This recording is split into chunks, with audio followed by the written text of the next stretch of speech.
नमस्कार, स्वागत है आपका खास कार्यक्रम देश देशांतर में। मैं हूं आरफा खानम शेरवानी।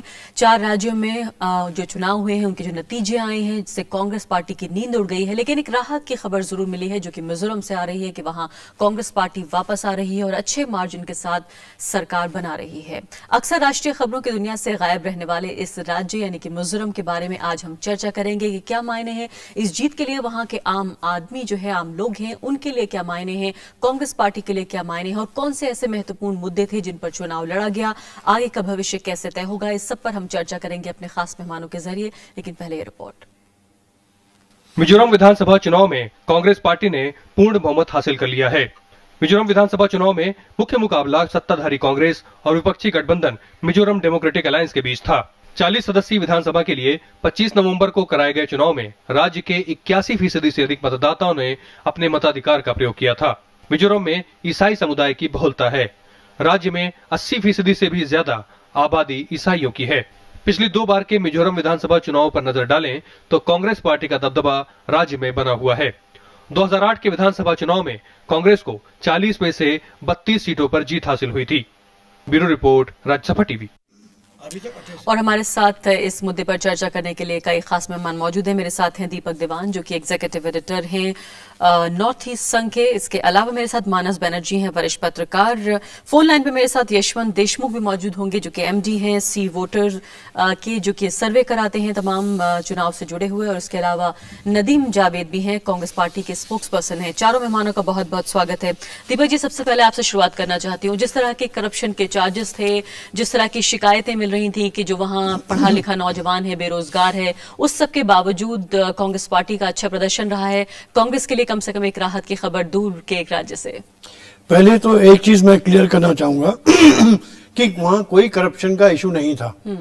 आई थिंक जो कांग्रेस की सरकारें अगर आप देखें, मिजोरम की जो सरकार के 5 साल निकले हैं, क्लीनेस्ट गवर्नमेंट रही है हिंदुस्तान में। नहीं, लेकिन आप ये जरूर कह रहे हैं, लेकिन जो खबरें मैं पढ़ रही हूँ कि करप्शन का चार्ज इस तरह था कि खुद चीफ मिनिस्टर के ऊपर भी करप्शन का चार्ज था। कई जो स्कीमें हैं उन्होंने ठीक से चार्ज नहीं की। जो वहाँ के युवा हैं उन्होंने प्रिज्म नाम का एक संगठन बनाया जिसके तहत जी एनएलयूपी है उसका नेशनल जो न्यू लैंड यूज पॉलिसी जो गवर्नमेंट ऑफ मिजोरम लिया, उसमें अपोजिशन ने अर्ज किया जी there is no monitoring system and इसे जो पैसा दिया जाता है उसको हेराफेरी होता है, लूट होता है। That is absolute corruption is there in the NLUP policy. बिल्कुल जी, जो मैं पढ़ रही थी कि वहाँ नौजवानों ने एक संगठन बनाया प्रिज्म नाम का, जिसमें कई सारे लोगों को जो सरकारी अफसर थे उनको इस्तीफा तक देना पड़ा और काफी हद तक वो कामयाब भी रहे हैं। चलिए आगे बढ़ते हैं कि बाकी जी कि काफी देखा जाए एक तरह से तो कांग्रेस पार्टी के लिए राहत की खबर है, 5वें राज्य से आई है। बिल्कुल, तो but I would say this is a vote of development, this is a vote for development in the state.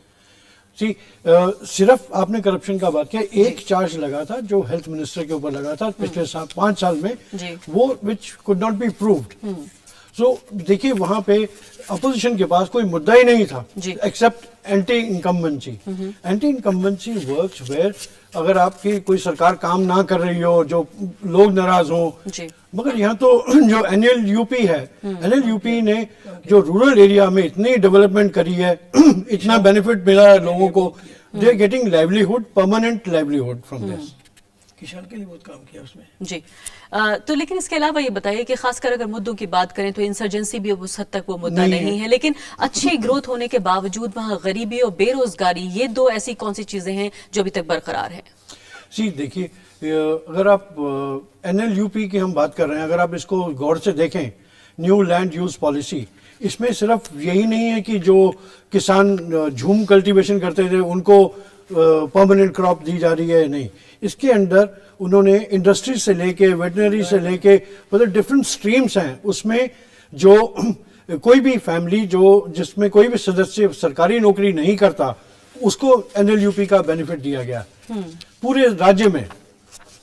अब उसका बेनिफिट अगर आप देखेंगे 3, 4, 5 साल बाद टाइम ऐसा आएगा कि मिजोरम में शायद पर कैपिटल इनकम पूरे हिंदुस्तान में सबसे ज्यादा मिजोरम में मिलेगी आपको। लेकिन उस सब के बावजूद मैं कह रही हूँ कि पर कैपिटा इनकम अभी भी जो नेशनल एवरेज है उससे थोड़ा बेहतर ही बताया जा रहा है, और ग्रोथ रेट भी देखा जाए ऐसे दौर में जबकि 5 के नीचे जा रहा है जो नेशनल एवरेज है, उसके हिसाब से वहाँ 10 और 11 है। लेकिन उस सब के बावजूद सिर्फ ये 2-3 ऐसे राज्य हैं जो नेबरिंग स्टेट हैं, मिजोरम और उसके आसपास असम और उसके आगे हम देख लें, वहाँ पर गरीबी जो है प्लानिंग कमीशन के डेटा के मुताबिक सिर्फ ये 2-3 ऐसे राज्य हैं जहाँ गरीबी के स्तर में इजाफा हुआ है। हाँ, वो मैं बता रहा हूँ, जैसे देखिए रूरल एरियाज में अगर आप जाएंगे, अगर आप ट्राइबल सिस्टम को देखें, उसमें ट्राइबल सिस्टम में क्या होता था, ये लोग अपनी खेती करते थे, जो खाने के लिए हुआ वो रख लिया, उसमें से कपड़ा अपना बुनते थे लोग, जो पहनने के लिए चाहिए वो अपना घर में ही बुन लेते थे। तो कुछ जरूरत नहीं होती थी इनको पुराने टाइम में। अब जैसे जैसे टाइम बदल रहा है, जब से इंसर्जेंसी आई, सब गांव वालों को उनके गांव से हटा के रीग्रुपिंग किया गया था रोड साइड पे। तब से जो लोग डिस्प्लेस हुए, नेचुरली उनकी जो डिमांड्स हैं वो बढ़ी जी। तो उसी के मद्देनजर करते हुए ये NLUP प्लान स्कीम बनाई गई थी। ये this is, I must tell you, ये 2011 में ये दूसरी बार लॉन्च हुई है। कांग्रेस सरकार ने, जब मिस्टर लाल थानावाला का पहला टेन्योर था 1986 में ये लॉन्च करी थी। उसके बाद जब 1988 में या 89 में जब MNF आई, उन्होंने वो स्क्रैप कर दिया था।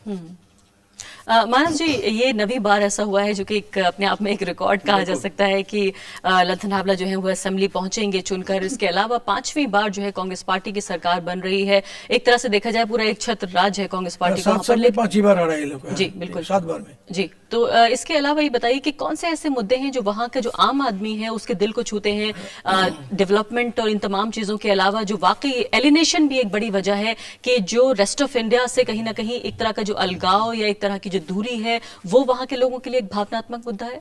सबसे बड़ा एक बात बोलूं, अचानक वहाँ पे अभी मिजोरम का टोटल जो एरिया है उसको 58% जो है ना, that is contains huge deposits of oil and natural gas मिल गया है। ये 2010 साल से उसको एक्सट्रैक्शन शुरू हो गया। तो इसमें पहले 10% स्टेट को दिया जाता था, 10 to 12% शेयर दिया जाता प्रॉफिट का। Sonia Gandhi just during this election campaign, Sonia Gandhi went to Lungle and she just gave the promises to all the people of Mizoram, हमें पावर में लेके आओ, we will give you 50-50 percentage दे देगा, 50-50 share profit sharing. ये 50% दिया जाएगा। It will one of the richest state. It will be one of the richest state in entire northeast. तो उसी हिसाब से सबसे बड़ा चीज है, ये तो सबसे बड़ा allurement हो गया। She has managed to lure the people there. ये एक सबसे बड़ा चीज मिलेगा मिजोरम का। और सेकेंडली एक चीज है, उनका खिलाफ बहुत कुछ MNF जो है वो बहुत कुछ, MNDA जो भी है, ये लोगों ने बहुत एलिगेशन लेके आया था। उसमें एक था सेंटिमेंटल फैल था, रिलीजियन का सेंटिमेंट भी लाया था। क्योंकि जहाँ पे मिजोरम का चीफ मिनिस्टर लालथनवाला जी गया during this last Durga Puja, he along with his wife he went to a Durga Puja pandal outside Mizoram. वहाँ पे he worship lord goddess Durga, उनके and sported tilak in the forehead.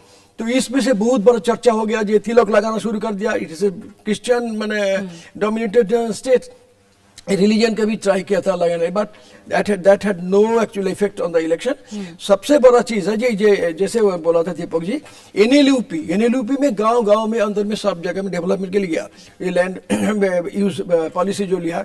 और सेकेंडली ये जो सोनिया गांधी जी जब गई थी तो उन्होंने जो एश्योरेंस दिया, ये 50-50 शेयर होगा, जितना प्रॉफिट होगा 58% मैंने हाफ ऑफ ज्यादा से आधा से ज्यादा एरिया फ्लडेड, इतना डिपोजिट्स आए oil and natural gas. Religious sentiments का जिक्र किया, वहाँ पर जो इमिग्रेशन है, खासकर जो इलीगल इमिग्रेशन है, वो भी एक बड़ा मुद्दा है, खासकर बांग्लादेश से या फिर म्यांमार से जो लोग आ रहे हैं। मेघालय में है, मिजोरम में है, मिजोरम में नहीं है, मिजोरम में भी है, बट उसमें इतना ज्यादा नहीं है जितना भी है।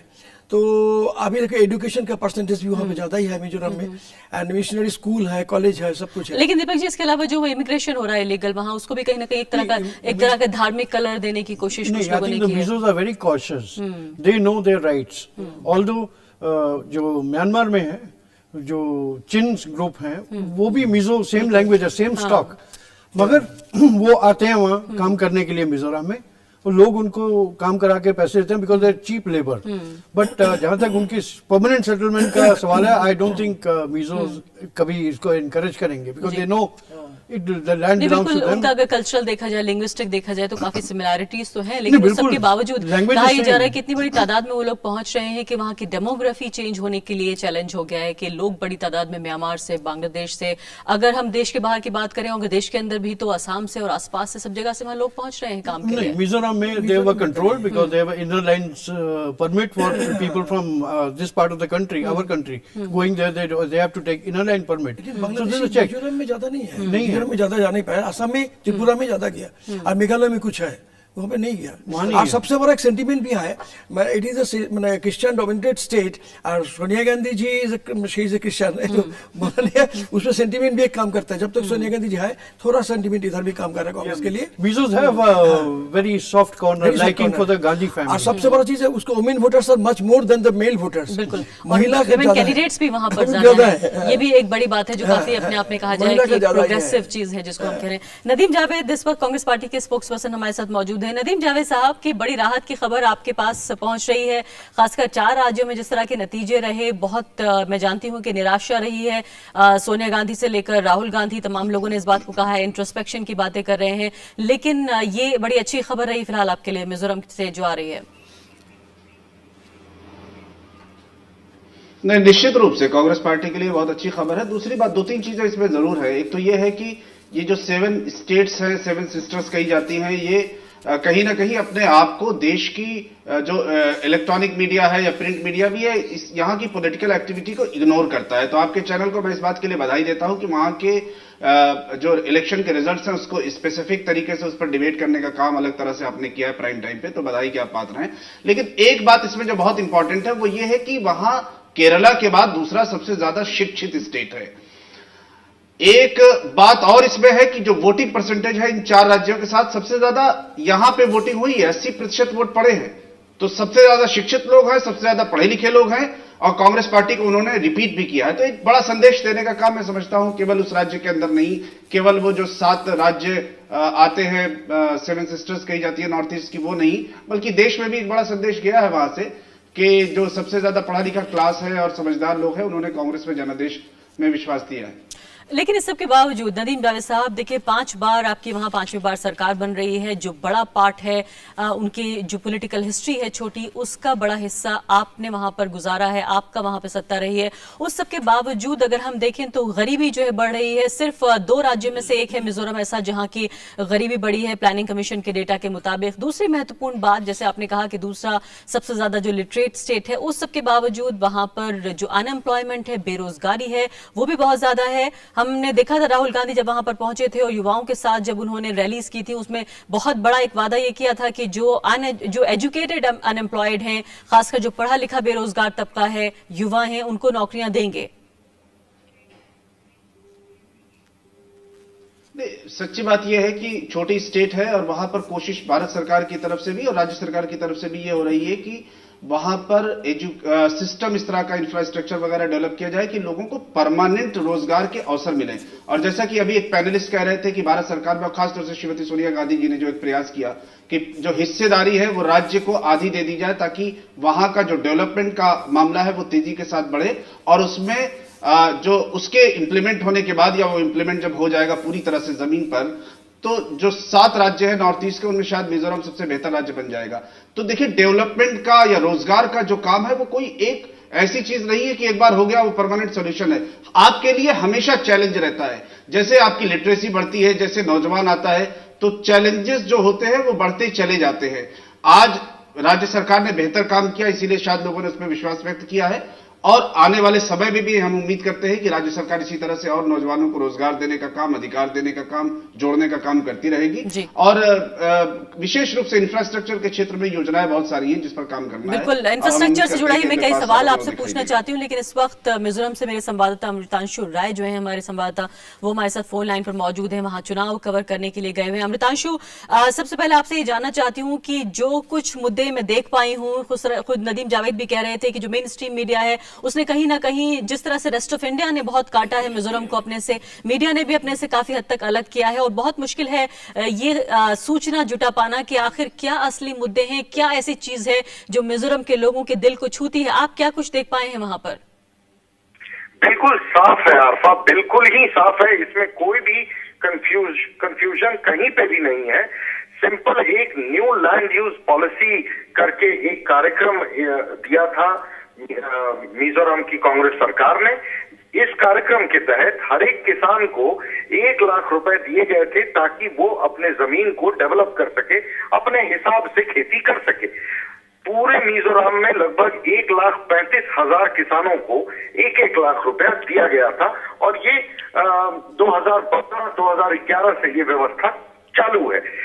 ये 1,35,000 किसानों के माध्यम से पूरा का पूरा समाज इस कार्यक्रम के पक्ष में था और डेवलपमेंट के पक्ष में था। और दूसरी महत्वपूर्ण बात, कहीं ना कहीं जो 3 पार्टियों का अलायंस था, Mizoram national front, Mizoram democratic alliance और मिजोरम नेशनल कॉन्फ्रेंस, इन 3 पार्टियों ने एक साथ अलायंस किया था ताकि कांग्रेस को पटका नहीं दे सके।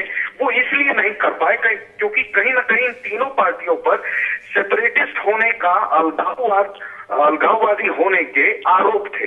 तो यहाँ के लोगों ने, मिजोरम के सिटीजन्स ने साफ तौर पे रिजेक्ट कर दिया है सेपरेटिस्ट आइडिया और साफ तौर पे कहा है कि जो सरकार उन्हें बेहतरी के रास्ते पे ले जाएगी, आगे का कामकाज का रास्ता दिखाएगी, वही सरकार सत्ता में रहेगी। तो अमृतांशु, क्या आपकी इस बात से समझा जाए, इससे पहले कि मैं विकास के सवाल आपके सामने लेकर आऊं, ये बताइए कि क्या ये माना जाए कि जो ये माना जाता था कि एक सेक्शन ऐसा है वहां पर जिसके अंदर अभी भी जो है वो अलग राष्ट्र बनाने की जो फीलिंग है, जो एक भावना है, वो अभी भी पनप रही है, अभी भी वो लोग चाहते हैं। लेकिन इन तीनों पॉलिटिकल पार्टीज का जिनका आप जिक्र कर रहे हैं, जिनके अलायंस का आप जिक्र कर रहे हैं, जिनके ऊपर इस तरह के आरोप लगे हैं, क्या ये माना जाए कि लोग जो है वो भारत से अपने को ज्यादा जुड़ा हुआ पा रहे हैं?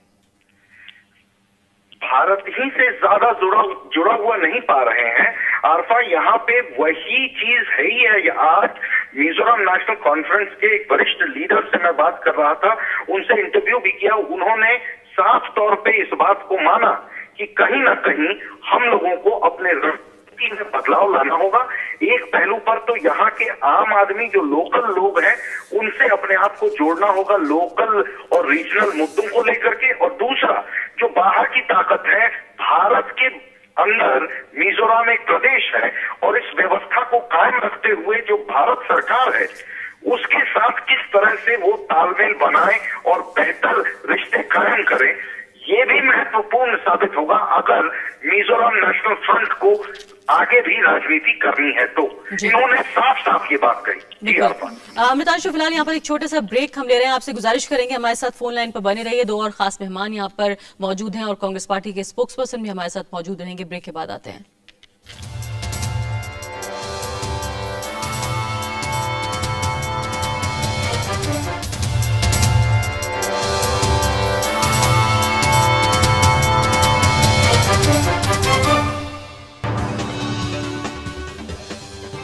हम मिजोरम के चुनाव नतीजों पर बात कर रहे हैं। कांग्रेस पार्टी के लिए एक राहत की खबर है। 5वीं बार फिर कांग्रेस पार्टी वहां पर सरकार बनाएगी। बहुमत वहां पर उनको मिल गया है और बड़ा अच्छे मार्जिन से वहां पर कांग्रेस पार्टी जीती है, सरकार बनाएगी। अमृतांशु मेरे साथ फोन लाइन पर मौजूद है, हमारे संवाददाता। अमृतांशु, मैं आपसे ये जानना चाहती हूँ, जब आप ये बात कर रहे हैं कि कितने बेहतर रिश्ते हो सकते हैं जो केंद्र सरकार है उसके साथ, रेस्ट ऑफ इंडिया के साथ, मिजोरम की जनता ने उस बुनियाद पर और खासकर किसानों का आप सवाल उठा रहे थे कि उनकी स्कीम की वजह से जो है वोट किया है कांग्रेस पार्टी को। लेकिन मैं जानना चाहती हूं कि जो इंडस्ट्री की कमी है वहां पर वो क्यों है, इंफ्रास्ट्रक्चर पे कांग्रेस पार्टी ने क्यों नहीं ध्यान दिया। इसके अलावा करप्शन के भी चार्जेस लग रहे हैं। जो एजुकेटेड है, पढ़ा लिखा है युवा वहां बेरोजगार क्यों है?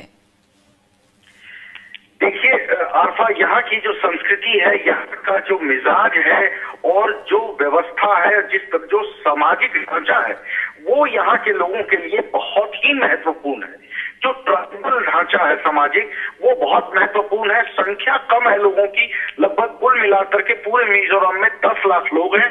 6,90,000 वोटर हैं, जिन 6,90,000 वोटर्स में से 80-81% लोगों ने वोट दिया है। 81% हाई परसेंटेज है वोट का। तो बहुत चारों तरफ पहाड़ी इलाका है, जंगल का इलाका है, ट्राइबल सोसाइटी है, और इसीलिए अभी शायद जो जो डेवलपमेंट और इंफ्रास्ट्रक्चर और ग्रोथ और नेक्स्ट लेवल और एजुकेशन, शायद उस तरह के एक्सपोजर के लिए एक ये छोटा सा इंटीग्रेटेड समाज शायद अभी तैयार ना हो, और इसीलिए यहाँ के जो कांग्रेस पार्टी भी है या फिर जो चर्च है या फिर जो समाज है, वो उसी तरह से प्रोटेक्ट करके रखना चाहती है, और इसीलिए शायद भारत सरकार ने इनर लाइन परमिट की ही व्यवस्था की हुई है। भारत सरकार भी नहीं चाहता कि कोई विदेशी या कोई भी ऐरा गैरा व्यक्ति जो कि जिसका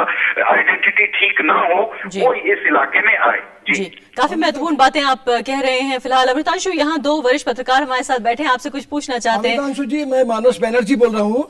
अच्छा, आपसे एक क्वेश्चन मेरा है, जो एमएनएफ से बहुत पहले से शुरू से वो लोग डिमांड कर रहा था economic sovereignty and at the same time जो रीयूनिफिकेशन के लिए, जैसे आजादी में सेपरेट कंट्री बोलना, जो भी बोले यार, वो जो आइडेंटिटी के लिए बोल रहा है, तो ये मैंने उसको डिमांड इस इलेक्शन में भी वो लोग उठाया क्या? Did they raise this issue? मैं आपको वही बात साफ करना चाहता हूँ। मैं चुनाव जब हो रहे थे, प्रक्रिया चालू थी और जब प्रचार चल रहे थे, उस दौरान भी मैं मिजोरम में था, और यहाँ पे जरूर ग्राउंड लेवल पर जो पार्टियां थी उन्होंने इस बात को साफ तौर पे प्रचारित करने का प्रयास किया कि Congress party Indian national Congress है, Mizoram party Mizoram national front है। मतलब इस बात को प्रचार करने का बहुत प्रयास किया गया, और यहाँ तक कि मुख्यमंत्री लालथन हावला ने भी परसों शनिवार को सीधा आरोप लगाया है ZNP पर, मिजोरम नेशनल पार्टी पे और मिजो नेशनल फ्रंट पे, कि उन्होंने अभी भी जो सेपरेटिस्ट लीडर्स हैं उनके साथ मिलजुल कर हाथ मिला करके कैंडिडेट्स खड़े किए थे, उसके बावजूद भी हार गए।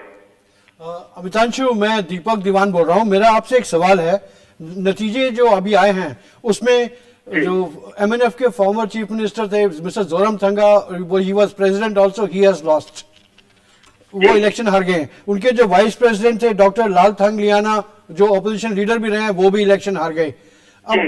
अब आप एमएनएफ का क्या वजूद देखते हैं? मैंने वही बात, मैं जो लीडर मिजोरम के थे उनसे जो मैं बात कर रहा था, उन्होंने साफ तौर पे कहा कि उनको अब नया अपना रोल आइडेंटिफाई करना होगा कि भारत सरकार के परिप्रेक्ष्य में, डेवलपमेंट के कॉन्टेक्स्ट में, वो मिजोरम नेशनल फ्रंट का क्या कॉन्टेक्स्ट, क्या वजूद रहेगा, क्या इंपॉर्टेंस रहेगा, किस तरह के रिश्ते रहेंगे, वो तय करना उनके लिए महत्वपूर्ण होगा। नहीं तो वो सिर्फ इस आधार पे कि हम मिजो लोगों के पार्टी हैं, उस आधार पे वो शायद आगे। जी बिल्कुल। अमृतांशु, बहुत बहुत शुक्रिया आपका तमाम विस्तार से सब जानकारी देने के लिए। और आप समझ सकते हैं दो वरिष्ठ पत्रकार यहाँ से सवाल आपसे पूछना चाहते थे, कितना महत्वपूर्ण है ये पूरा जो जुड़ाव है रेस्ट ऑफ इंडिया का और उन 7 बहनें जिन्हें हम कहते हैं उन राज्यों का।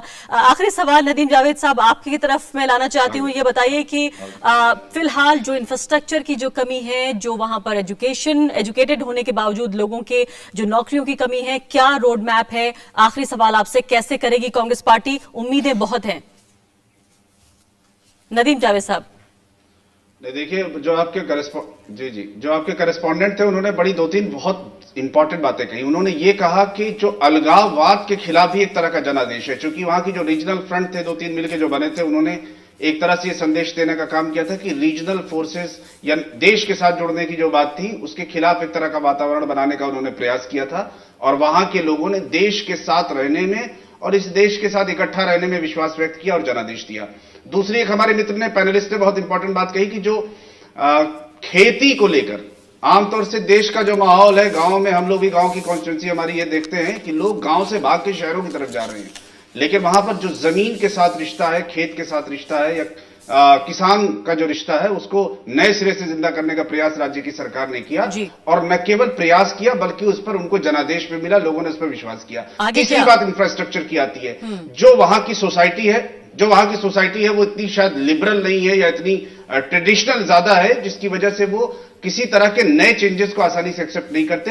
लेकिन जिस तरह की चुनौतियां आने वाले समय में इस देश के अंदर और विशेष रूप से मिजोरम में होंगी, जी। उसमें राज्य सरकार इंफ्रास्ट्रक्चर पर काम कर रही है। जी। डिटेल की तो बात जाहिर है कि राज्य सरकार की तरफ से बात होगी, बिल्कुल। लेकिन हम ये उम्मीद करते हैं कि राज्य सरकार इंफ्रास्ट्रक्चर पर विशेष रूप से जी, जी। इस 5 वर्ष के काम में नदीम जावेद समय में साहब काम बहुत करेगी। बहुत शुक्रिया, आप आए, समय निकाला हमारे लिए, आपका बहुत बहुत शुक्रिया। दीपक दीवान साहब, मानस बैनर्जी और साथ ही खास शुक्रिया अमृतांशु राय का, जिन्होंने वहां की इंसाइट हमें दी। तो साफ तौर पर 8 जिलों में सिमटा ये पूरा एक राज्य अपने आप में एक बहुत अनूठी अपनी पहचान लिए घूम रहा है, चल रहा है बहुत दिनों से भारत के साथ। और उम्मीद हम ये करते हैं कि इसके साथ साथ कि भारत के साथ ये जुड़े, भारत के जो दूसरे इलाके हैं, रेस्ट ऑफ इंडिया है, उसके साथ ये जुड़े, लेकिन अपनी जो पहचान जो उनके दिल के नजदीक है वो भी उनके साथ हमेशा बनी रहे। इसी के साथ अभी के लिए इतना ही, नमस्कार।